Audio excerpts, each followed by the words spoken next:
live right now in a stress environment.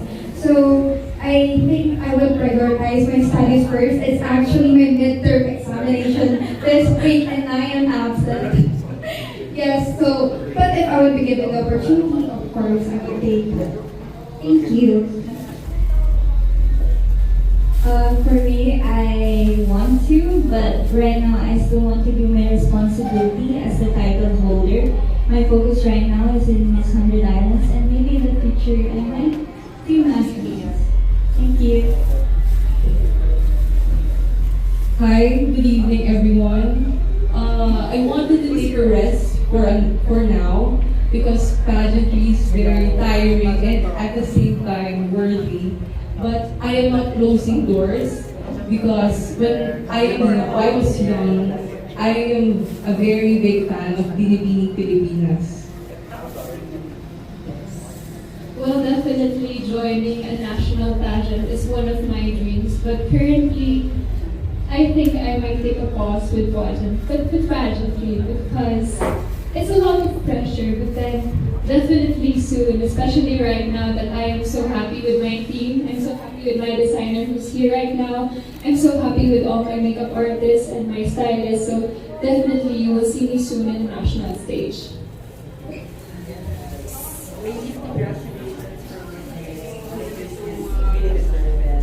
I just want to have one question for you, did you actually expect to win tonight? Actually, when you, the moment when you came out on the stage, I was like, oh my God, really stunning. And when you answered the Q&A, grabe, slay talaga. Did you expect to win tonight? Honestly, I did not even expect myself to be part of the top 10 because I just learned all the tricks, the passarelas, the Q&As, and anything pageantry related just a few months ago. And for me, all of these ladies, I thought of them as the top 10 finalists, and honestly, they're my motivation. I'd like to ask for the winner. Good afternoon, I'm Edge from Psychology. Good afternoon. Okay, essentially ang sila, sobrang init kanina. So, hi, congratulations, ang galing-galing mo. I'm curious about yourself in your bio. Can you tell us more about yourself? How old are you? Are you a student? Work ka na ba? Yeah. Hi everyone, I'm Jackson Zena Castillo. I'm 24 years old. I actually graduated last year with a bachelor's degree in political science. I'm from De La Salle University and I did graduate as a cum laude. And right now I'm currently working in an international law firm because someday I do want to be a lawyer. Kaya naman pala may mga motivation ang iyong answer kanina, girl. So, anong next after this? The thing is, I don't want to think about the future because I don't want to pressure myself. I want to think about now, which is taking my responsibility as a title holder. Aside from that, I want to be able to be with the community more with the Swap Pangasinan, Alaminos. Now that I'm holding this title, I feel like I can do more with it. And of course, how much na yung winning prize? 300,000 ka?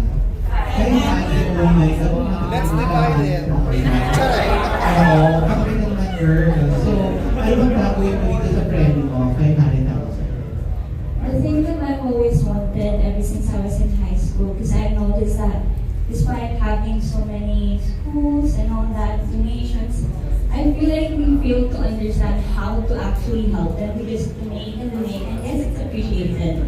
But at the same time, we fail to realize that we have to know them in order to help them. I remember having an immersion in one of the schools in Nueva Ecija. They do appreciate clothes and food, but most of them are dying because they don't have medicine.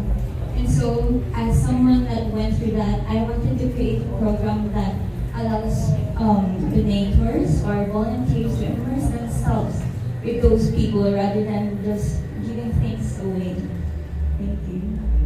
Deserve being proud as Miss 100 Islands. Thank you so much. I just want to follow up earlier. Syempre, di ba, let's say that they won like back-to-back awards. And that moment, parang I didn't know if you Special Awards. And Q&A, boom. Ito na. Ang ibigay ko sa akin. Anong i-expect mo nun? O anong natin mo that time? Siyempre, kala natin, pag Special Awards, diba, mas higher placement. Pero anong ibigay mo nun? Honestly, this whole pageantry, the thing that I really appreciate are the people who support me, my team.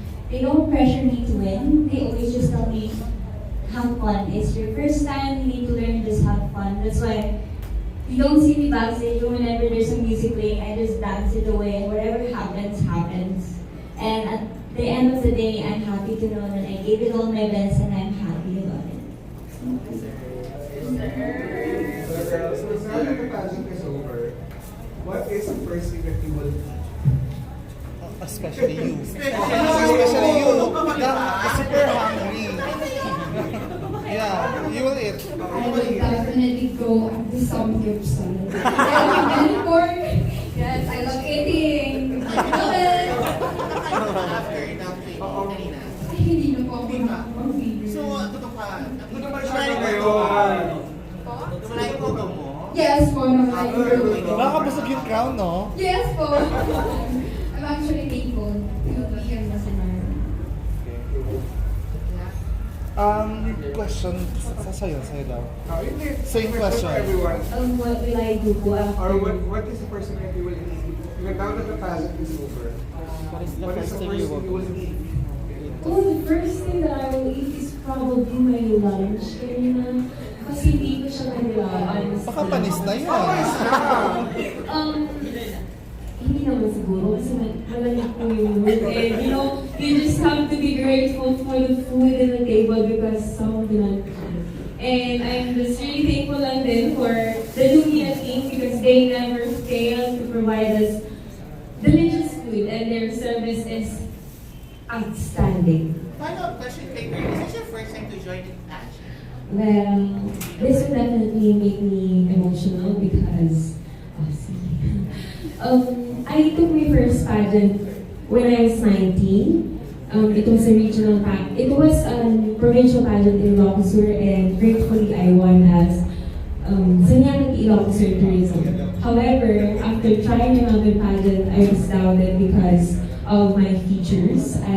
If you can see, I usually have a big ailer in my nose, and I was told names that I'm not that beautiful for pageants. And you know, having this opportunity to speak for those who are beautiful is just a testament that you can overcome things if only you have the right people with you. And I'm really thankful for my team, not only the Afterglow team, but also for the Lumina because they made the journey so bearable. Thank you.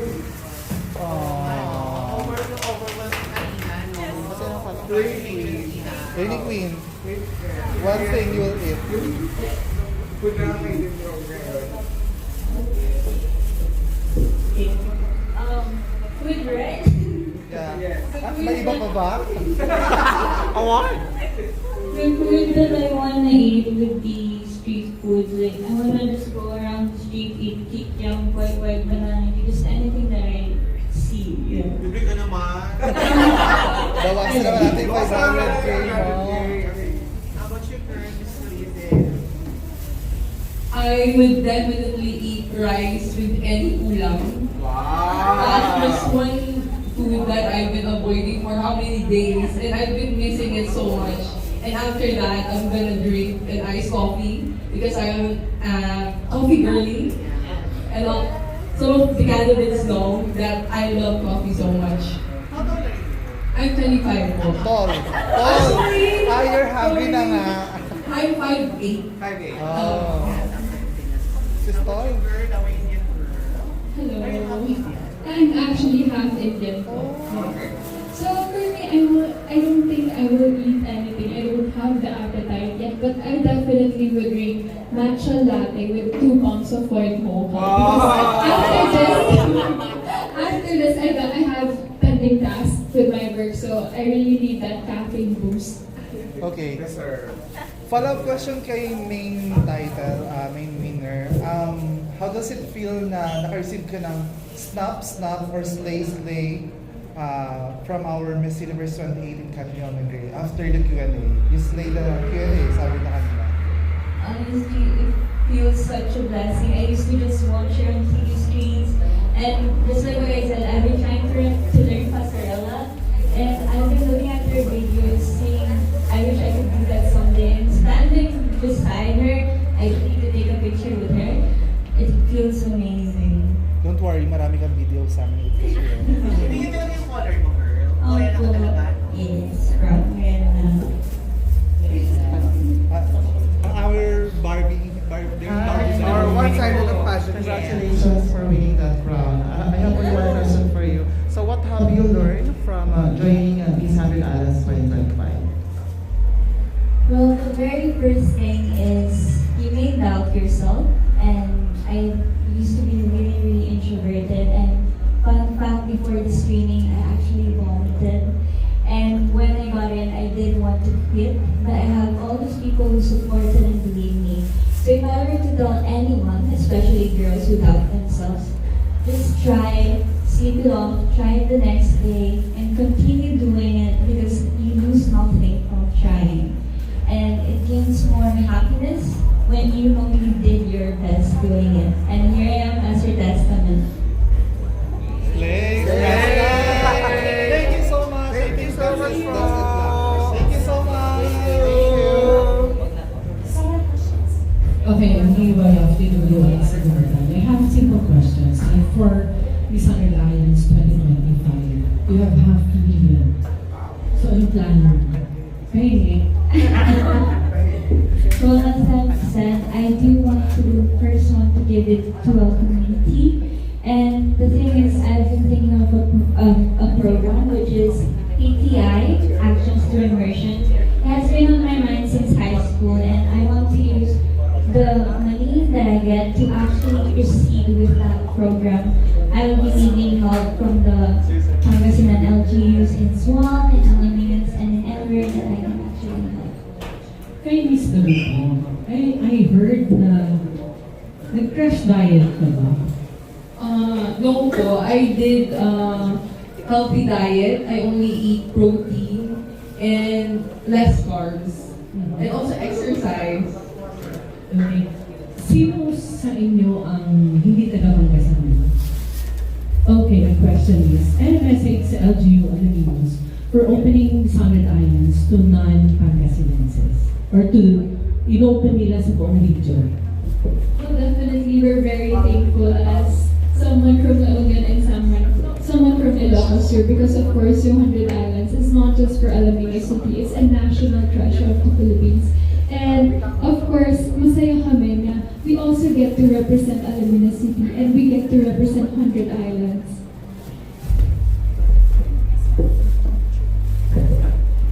Well, as the only representative of Ilocos Sur for the first batch of regional edition, it is really an honor, and seeing the Alaminos City, especially the LGU, to provide such services to us candidates, we feel the warmth of every Alaminos. And now that I'm here and a part of Alaminos City, this is something that I wanted to share to Ilocos Sur because I know that it is not only Ilocos Sur that is my home, but also Alaminos.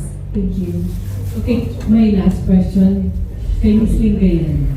How does it feel na consistent yung representatives na Lingayen na nakakakuha ng corona sa 100 Islands? Yes, actually from 2023, we have been 2 representatives each year and nakakapasok naman po gladly. And I really feel honored to represent my hometown, my capital of Pangasinan, and the home of the most delectable Bagoong. And I'm looking forward to more pageant opportunities. Thank you.